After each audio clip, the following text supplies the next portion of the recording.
The Swiss guard's rifle cracked against my shoulder as I rolled behind Bernini's marble colonnade.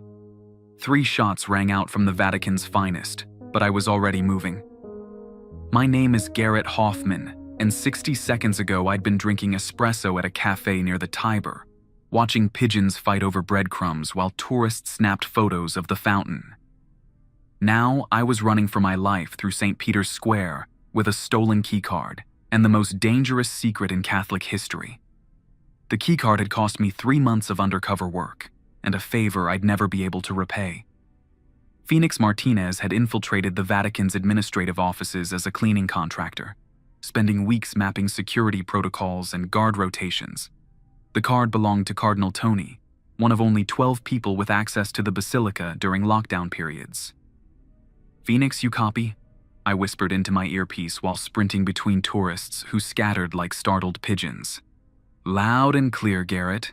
What's your status?" Phoenix Martinez's voice crackled through the static from our command post 3 blocks away. "Slightly fucked," I panted, vaulting over a concrete barrier. "The Vatican knows we're here." 2 more guards rounded the corner, assault rifles raised. I fired twice from my Glock, both shots finding their marks in the stone angels above their heads. Marble chips rained down as they dove for cover. These weren't kill shots.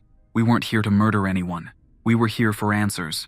The lockdown had started exactly 43 minutes ago.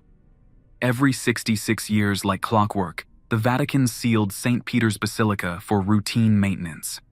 No tourists, no pilgrims, no media. Just armed guards and a silence that stretched for exactly 72 hours. My boss at the State Department had called it a curiosity. I called it suspicious as hell. I reached the Basilica's main entrance and swiped the stolen keycard. Green light.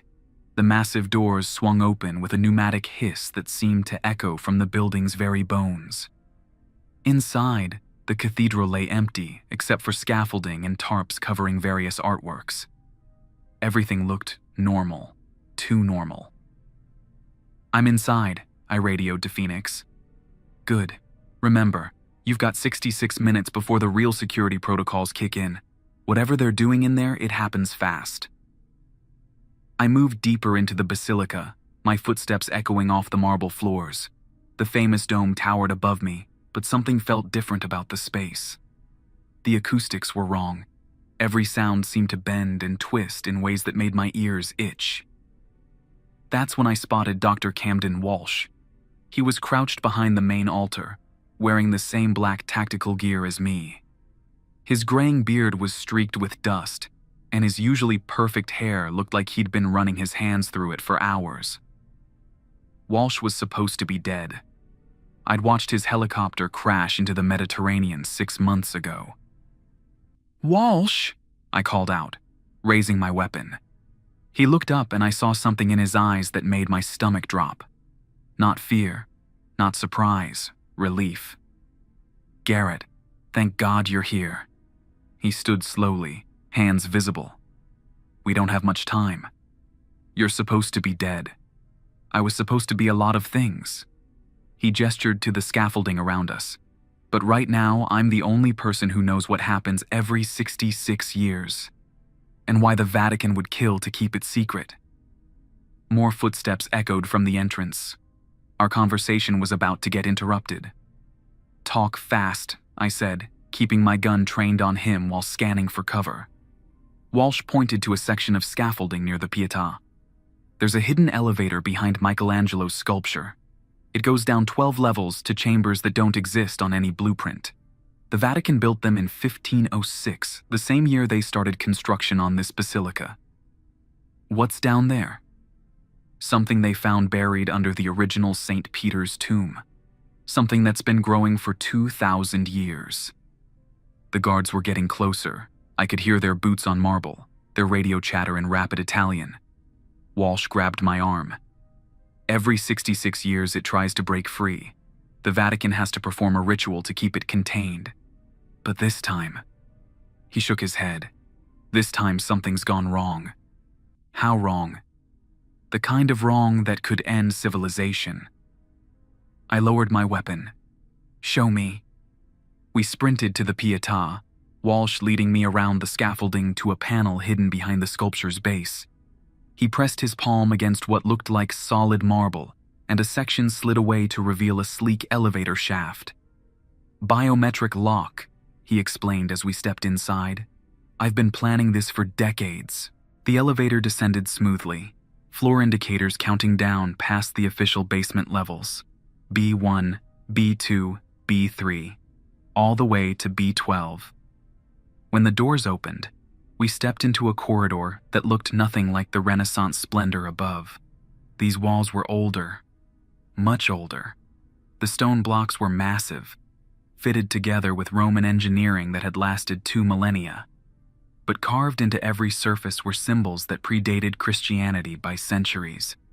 Some looked Egyptian, others resembled cuneiform, and a few seemed to shift and change when I wasn't looking directly at them.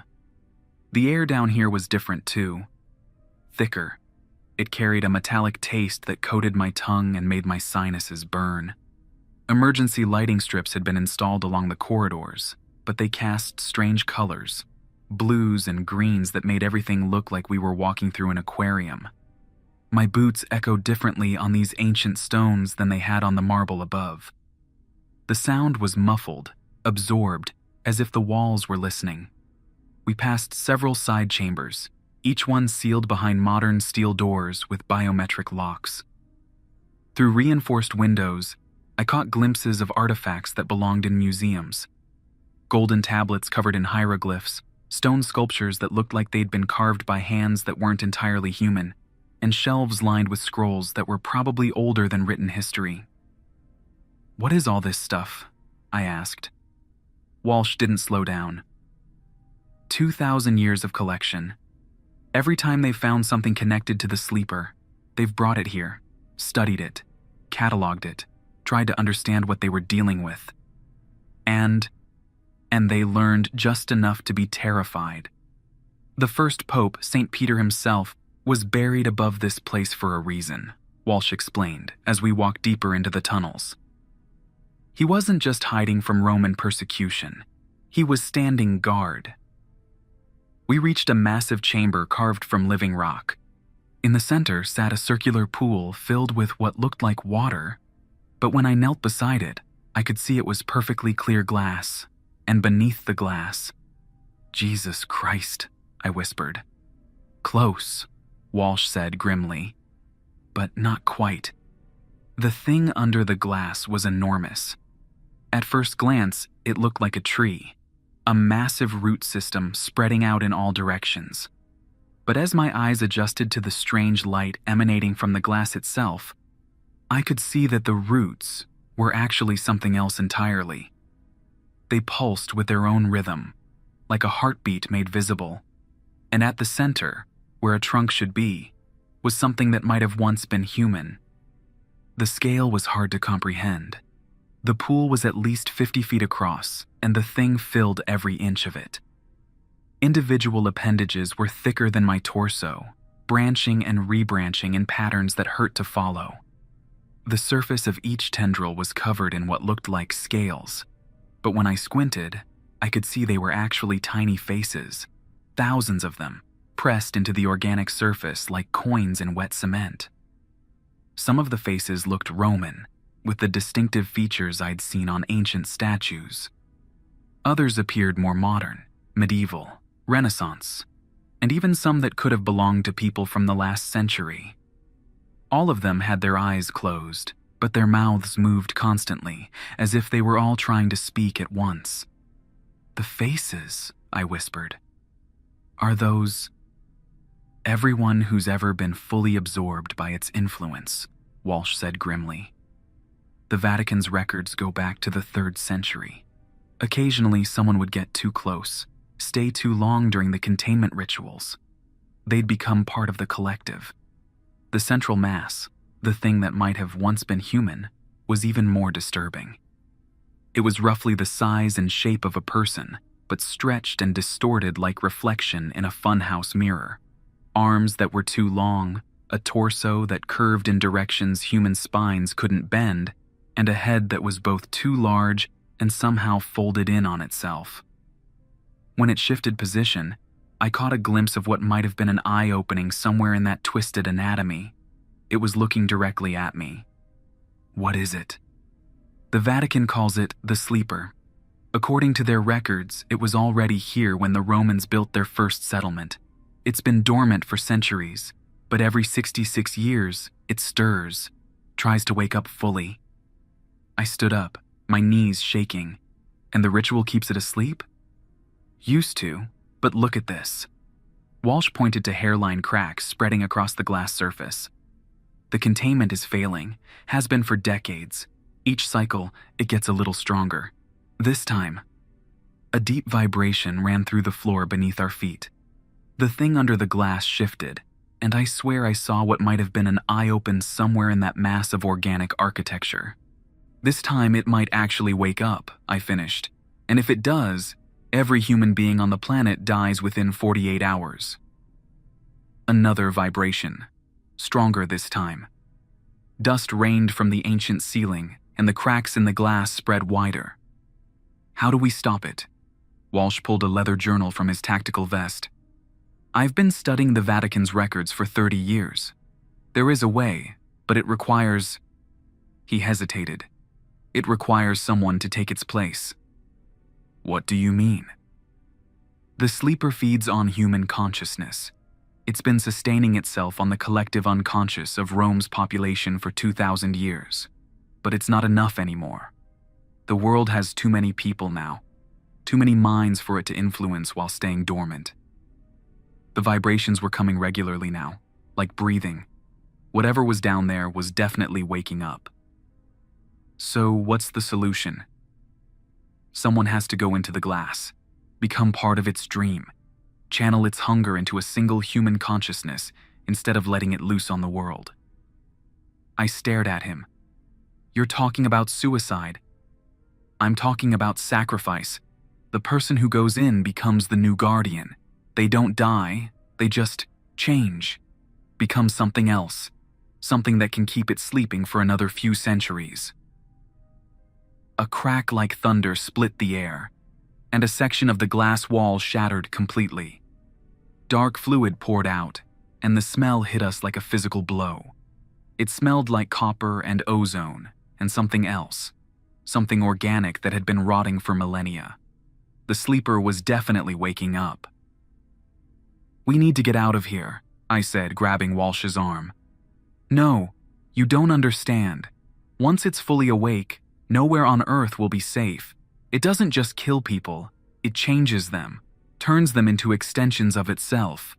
Within hours, every human being becomes part of its network. More glass shattered.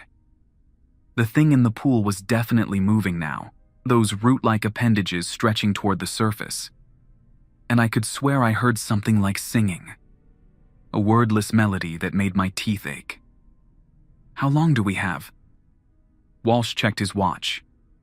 Based on previous cycles, maybe 20 minutes before full awakening. And the ritual? Takes 30 minutes minimum. We're already too late for the traditional approach. I looked around the chamber, my mind racing. What about the non-traditional approach? Walsh opened his journal and flipped to a page covered in handwritten notes. There is one other option. Instead of putting it back to sleep, we could try to kill it permanently. I like that option better. It would require destroying the containment completely, letting it wake up fully, then hitting it with everything the Vatican has been stockpiling for 5 centuries. Such as holy water blessed by every pope since 1506, artifacts from the original St. Peter's tomb, and... He hesitated. A nuclear device. I blinked. The Vatican has a nuke? The Vatican has had contingency plans for this scenario since 1945. If the sleeper ever became too dangerous to contain, they were authorized to use any means necessary. More cracks spread across the remaining glass. The singing was getting louder, and I could feel it vibrating in my bones. Whatever was happening to the thing in the pool, it was accelerating. Where's the device? Level B8. But Garrett, you need to understand. Detonating it down here would take out half of Rome. Better than taking out the entire planet. Walsh nodded grimly. That's what I was hoping you'd say. We ran back to the elevator, the sound of breaking glass echoing behind us. As we rose to B8, Walsh explained the Vatican's doomsday protocol.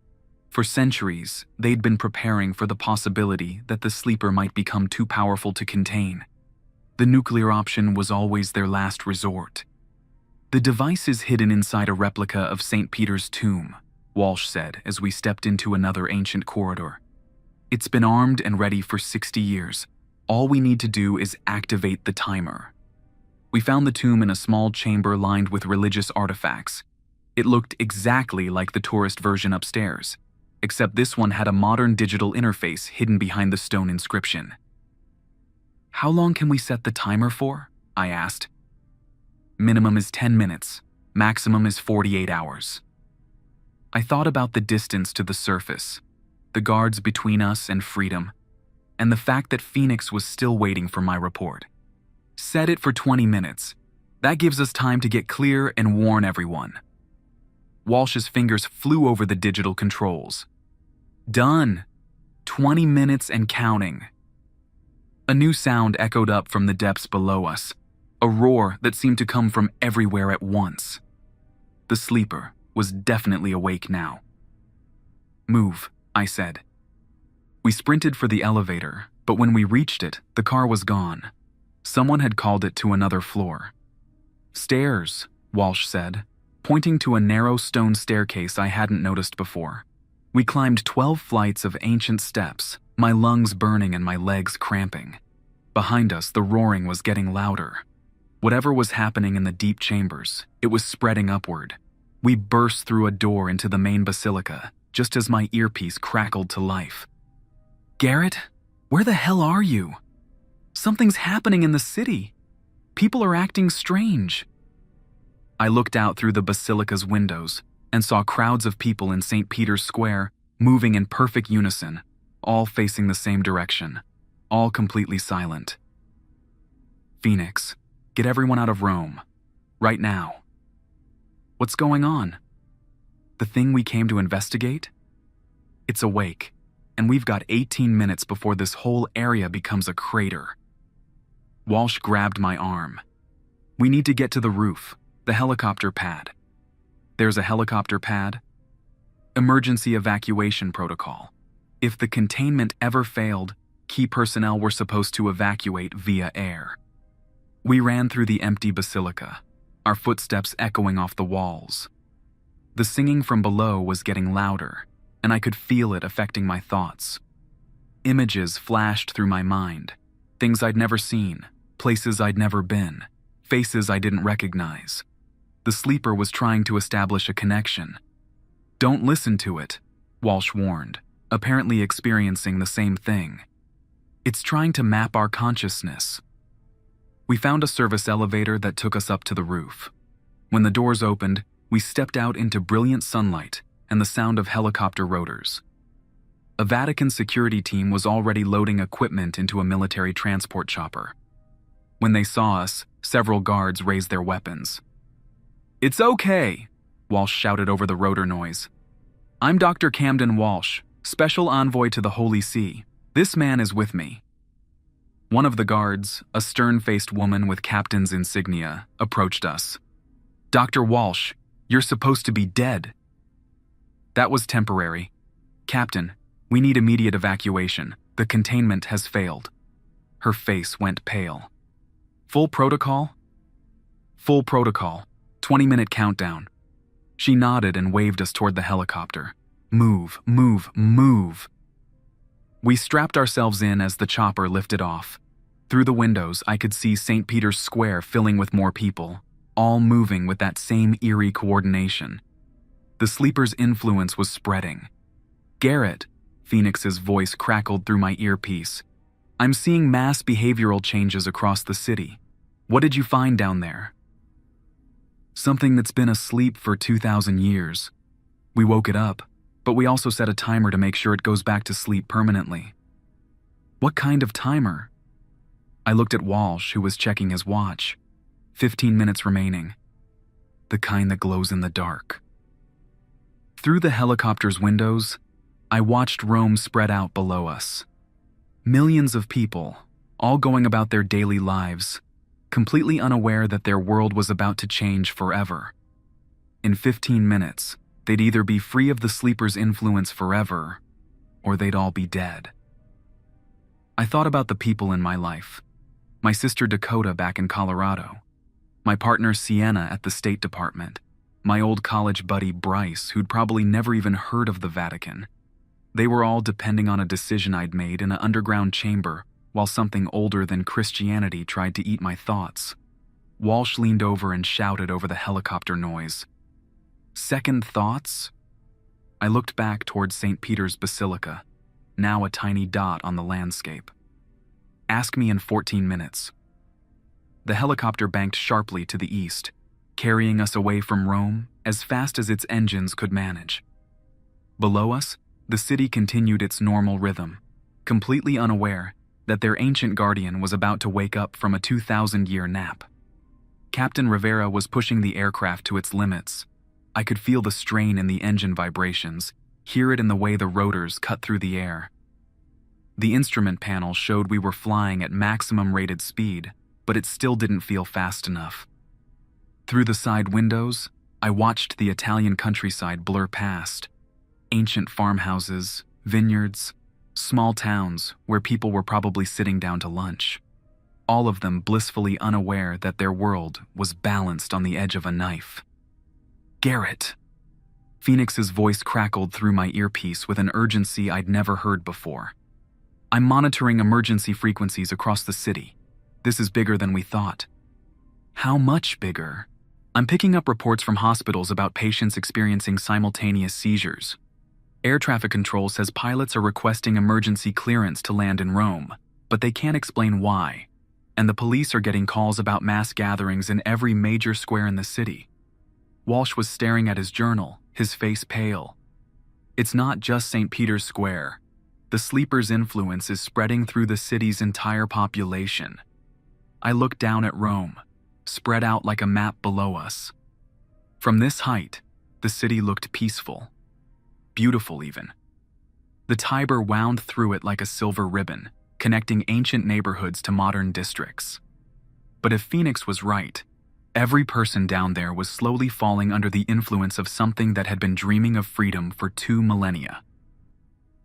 How many people live in Rome? I asked. About 3 million in the metropolitan area, Rivera called back from the pilot's seat. 3 million minds, all slowly synchronizing with an entity that viewed human consciousness as food. The math was staggering. Or go back to sleep forever. Either way, in 13 minutes, we'd have our answer. 12 minutes.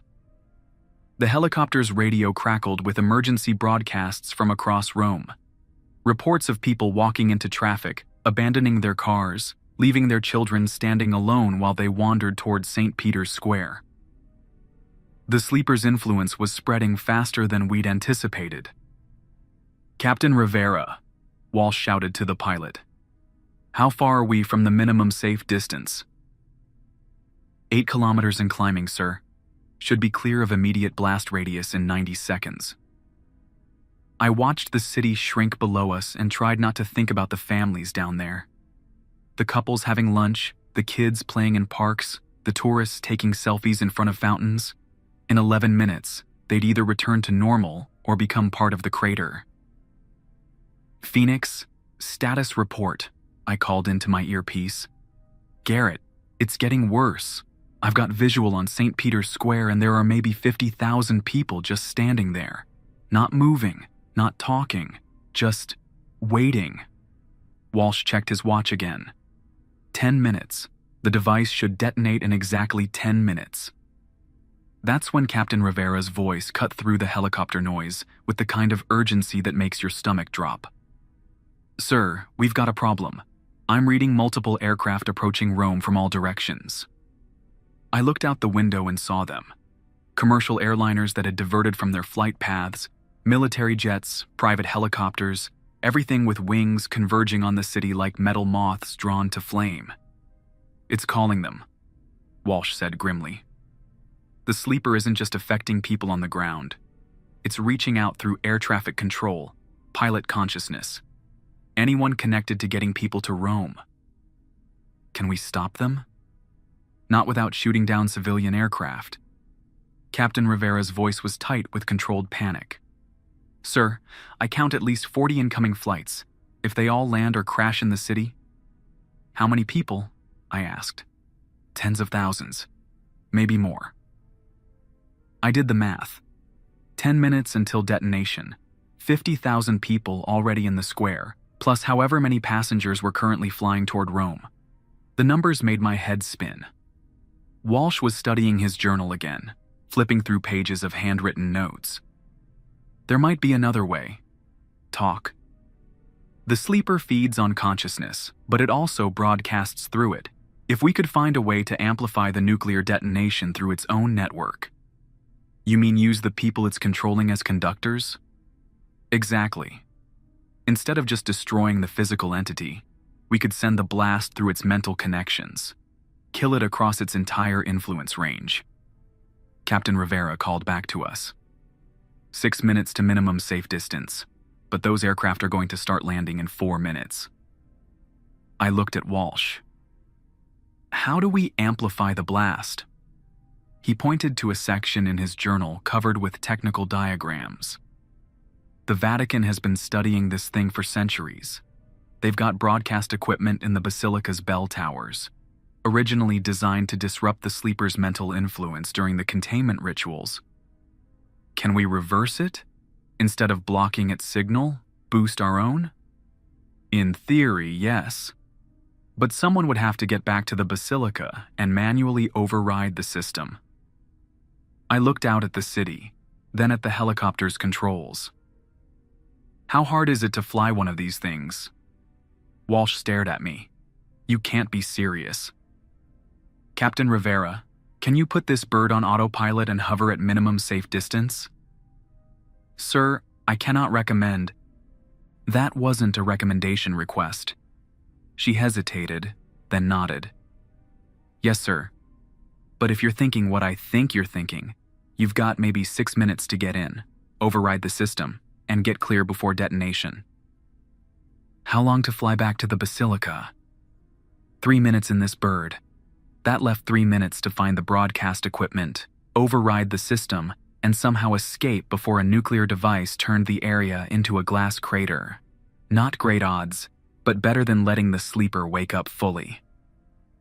Do it, I said. Captain Rivera engaged the autopilot and moved away from the controls. I slipped into the pilot's seat and tried to remember everything I'd learned during military flight training 15 years ago. The controls felt familiar under my hands, muscle memory kicking in despite the years. Garrett! Phoenix's voice crackled through my earpiece. Please tell me you're not about to do something stupid. Define stupid. Flying back toward a nuclear explosion. I banked the helicopter hard left, turning back toward Rome. Okay, then yes. I'm definitely about to do something stupid. Walsh strapped himself in tighter. The broadcast controls are in the North Bell Tower. There's a service ladder that goes up from the roof access we used earlier. And once I override the system, the amplification should be automatic. When the device detonates, instead of just destroying the sleeper's physical form, the blast will propagate through every consciousness it's touched. Below us, Rome was getting bigger again. I could see the crowds in St. Peter's Square, thousands of people standing in perfect formation like pieces on a chessboard. Aircraft were circling overhead, preparing to land at airports that were probably being run by people under the sleeper's influence. 4 minutes to detonation, Walsh called out. I pushed the helicopter to maximum speed. The Vatican appeared ahead of us, the Basilica's dome gleaming in the afternoon sun. From this height, it looked peaceful, beautiful even. Nothing like the nightmare we'd left in the chambers below. 3 minutes. I brought the helicopter down fast, landing hard on the roof where we'd taken off. The moment the skids touched concrete, I was out and running for the roof access door. Garrett, Walsh shouted after me. The North Tower. Look for a panel marked with papal seal. I sprinted across the roof, my boots slipping on the ancient tiles. The door to the Basilica's interior was still propped open from our earlier escape. I dove through it and found the service ladder Walsh had mentioned. The climb up the North Bell Tower felt like it took forever, but my watch said it was only 30 seconds. At the top, I found myself in a cramped space filled with bronze bells and, hidden behind the largest one, a modern control panel marked with the Vatican's coat of arms. 2 minutes to detonation. I opened the panel and found myself staring at switches and displays that looked like they belonged on a submarine. Everything was labeled in Latin, which didn't help. But Walsh had said the amplification would be automatic. I just needed to override the system. There was a large red switch labeled Amplificare. That seemed promising. I flipped it. Every bell in the tower started ringing at once.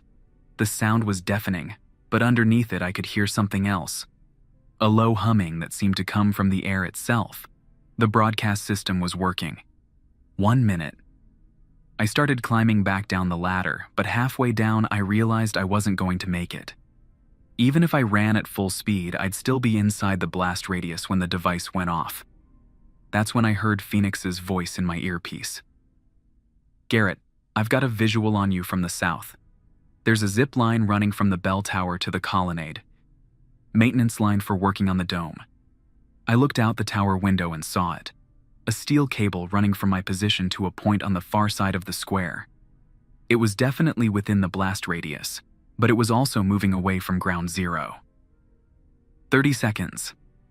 I grabbed the maintenance harness hanging next to the window and clipped it to the zip line.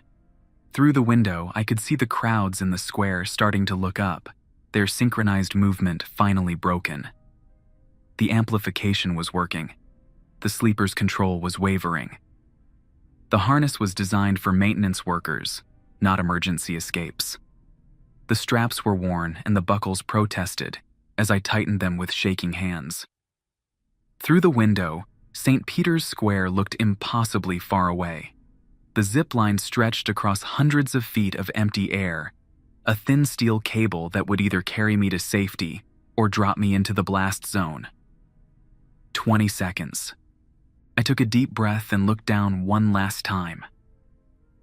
The crowd in the square was definitely changing. Instead of standing in perfect formation, people were starting to move independently. Some were pointing at the sky, others were helping confused family members, and a few were already walking toward the exits. The spell was breaking, but not fast enough. I jumped. The zip line carried me out over St. Peter's Square at tremendous speed. The wind tore at my clothes and made my eyes water, but I could see everything with crystal clarity. Below me, thousands of people were shaking their heads, looking around in confusion, as if waking from a dream. The aircraft circling overhead were banking away from the city, their pilots apparently back in control. The harness cut into my shoulders and thighs as I picked up speed. The zip line was steeper than I'd realized, and I was flying toward the far end of the square like a human missile. At this rate, I was going to hit the colonnade hard enough to break every bone in my body, but that was assuming I lived long enough to reach it. 10 seconds. I was halfway across the square when the world turned white. The nuclear detonation wasn't just an explosion. It was a wave of pure energy that I could feel in every cell of my body. But instead of vaporizing everything in its path, the blast seemed to bend and twist through the air, following paths that weren't quite physical. The light was blinding, but I could see through it somehow. Streams of energy were racing outward from the Basilica, connecting to people across the square, across the city. The amplification system was working exactly as Walsh had predicted. The nuclear blast was traveling through the sleeper's network, following its mental connections to every consciousness it had touched. I could feel it happening in my own mind. For just an instant, I was connected to the network too. I could sense the presence of millions of other minds, all linked together in a web of shared consciousness. And at the center of it all, I felt the sleeper itself, ancient, vast, and absolutely terrified as nuclear fire raced through its being. Then the connection snapped, and I was just a man in a harness flying through the air above a crowd of confused tourists. The energy wave passed through me without harm, but I could feel its effects. Every muscle in my body relaxed at once, as if I'd just woken up from the deepest sleep of my life. The sleeper's influence, something I hadn't even realized I'd been feeling, was gone completely. I hit the ground hard on the far side of the square, rolling to absorb the impact. The harness straps had cut into my skin, and my left shoulder felt like it might be dislocated, but everything seemed to be working. Around me, confused tourists and Romans were looking around like they'd just woken up from a very strange dream. "Phoenix," I called into my earpiece. "Status report." "Garrett, you magnificent bastard. It worked. The crowds are dispersing.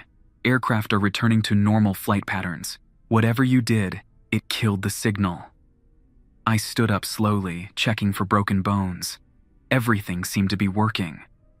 Around me, confused tourists and Romans were looking around like they'd just woken up from a very strange dream. Walsh's voice came through the helicopter radio. "Garrett, the deep sensors are showing zero activity. The sleeper is gone, not dormant, actually dead." I looked back at the Basilica, its dome still gleaming in the afternoon sun. Somewhere far beneath it, the chambers that had housed humanity's secret nightmare for 2,000 years were empty. The Vatican's vigil was over. "Phoenix, prep the extraction team. We're going home." As I walked toward the designated pickup point, I thought about the people around me. Families reuniting after wandering off in a trance. Pilots radioing confused reports about why they'd suddenly decided to fly to Rome. Children asking their parents why everyone had been standing so still. They'd never know how close they'd come to losing everything. Never know that their entire species had been balanced on the edge of extinction, while something older than civilization tried to wake up from its ancient sleep. That was probably for the best. My earpiece crackled one more time. "Garrett, this is command. Excellent work, come home." I looked up at the clear blue sky over Rome, then started walking toward my ride home. The city was returning to normal around me. Tourists taking pictures, vendors selling postcards, priests hurrying toward evening services. Just another beautiful day in the Eternal City. The Vatican would have to figure out what to do with 12 levels of empty chambers beneath St. Peter's Basilica. Maybe they'd seal them permanently, or maybe they'd find some other use for all that space. Either way, it wasn't my problem anymore. I'd saved the world before lunch and still had time to catch my flight back to Washington. Not bad for a Tuesday. 3 hours later, I was sitting in first class with a bourbon and soda, watching Italy disappear beneath the clouds. Phoenix was in the seat next to me, debriefing with headquarters via secure satellite link. The flight attendant had offered me an ice pack for my shoulder, but I'd declined. The pain helped me focus, helped me believe that everything that had happened in the last 6 hours was real. The other passengers had no idea they were sharing a plane with someone who'd just saved the world. They were business travelers and tourists, reading magazines and watching movies, complaining about the airline food and arguing over armrest space. Normal human problems, beautiful, ordinary human concerns. I'd been thinking about that a lot during the flight, about how close we'd all come to losing everything that makes us human. The sleeper hadn't just wanted to kill us, it had wanted to absorb us, turn us into extensions of its own consciousness. Every person on this plane, every person in the cities below us, everyone they'd ever loved or would love, all of it would have been consumed. "So, what's the official story?" I asked when Phoenix finished her call. "Gas leak in the Vatican's maintenance tunnels. Caused some temporary disorientation among visitors, but no lasting effects. The area's been sealed for safety inspections." "And Walsh?" "Officially, he's still dead. Unofficially, he's being debriefed by people with much higher security clearances than us." I took another sip of bourbon and thought about the thing we'd found in those deep chambers. The sleeper had been down there for 2 millennia, feeding on human consciousness, growing stronger with every generation. If we hadn't found it when we did. "How many people knew?" I asked. "About the sleeper?" maybe a dozen Vatican officials, a few researchers like Walsh, and now us. It's been the world's best-kept secret for 500 years. And now it's just another Tuesday. Phoenix smiled. The best kind of Tuesday. The kind where civilization doesn't end. I raised my glass. To boring Tuesdays. To boring Tuesdays. We clinked glasses 30,000 feet above the Atlantic Ocean while the sun set behind us. Below, millions of people were going about their evening routines, completely unaware that they'd been briefly connected to something that could have consumed their minds and turned them into extensions of an ancient intelligence. They were watching TV, cooking dinner, helping kids with homework, arguing about politics, falling in love, getting divorced, being human in all the messy, complicated ways that make humanity worth saving. The sleeper was gone. The Vatican's secret was safe. And I had a date with a cold beer and a hot shower as soon as we landed. Sometimes the good guys actually win. I settled back in my seat and closed my eyes, letting the plane carry me home to a world that was exactly the same as it had been yesterday, except for the fact that it was going to keep existing. That seemed like a pretty good trade-off.